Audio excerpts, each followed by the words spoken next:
Welcome to Journalism 320 and the Skyline View. We're really glad you're joining our team, and this podcast will give you some information about what you've gotten yourself into. Just kidding.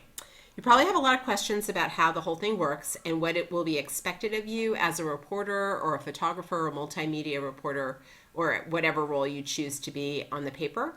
And this video will answer a lot of those questions. First of all, who's in the newsroom? For starters, there's you. You're a part of Journalism 320, and you compose the staff's reporters and photographers and perhaps multimedia reporters as well.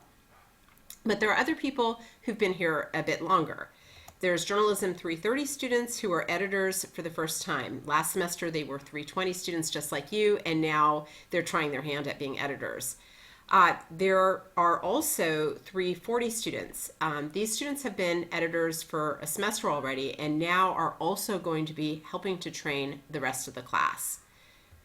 Then there's Journalism 350. These editors have been doing their job for a year already, and they've also helped train the rest of the staff at some point. But this semester they're also going to coordinate special sections in the paper or a magazine if we get that started, and work on investigative or data-driven stories. There are also Journalism 695 students who are here. They are our freelance reporters, freelance photographers, illustrators, designers, and public relations practitioners. They are registered to do independent study around journalism, and they really help out a lot. So this is not only a class, but also an actual publication. So you're not merely in a class, you're now producing a product. So what do we have? In the old days, it was simply our biweekly print newspaper, and we still have that. It comes out roughly every 2 weeks. But we also have a lot of other offerings now because of convergence and the internet. So for example, we have our online newspaper, and I'm not sure why it's not going to that, but I'll show you in a moment. We have a Facebook page, we have Twitter, we have Instagram, YouTube, and Flickr. We don't have a Tumblr yet, but perhaps one of you is really into Tumblr and would like to help get us started on that. Now, what do you get out of this? First of all, you get college credit. So that'll be good. Just like any class, you get credit for it. But also, working on the paper will give you something to add as an activity on your college applications. It'll also be a fantastic experience on your resumes. It shows that you are a go-getter, that you can meet deadlines, etc. And so even if you're not majoring in journalism, you probably are going to get some things out of this semester that will be good for your future work life.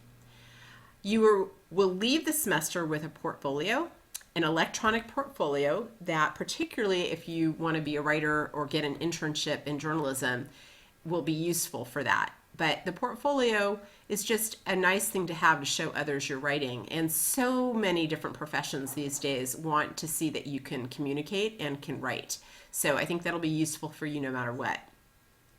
And finally, the sort of intangible element of really making an impact. You can do a lot of things on this campus, but being on a student newspaper or any newspaper means that you can really affect change. If there's some wrongdoing or there's something you're seeing on campus that you just think is not right, you get to write about it as journalists in an objective way, doing your fact checking, but you can really impact change and be a voice for people who don't necessarily always get a voice.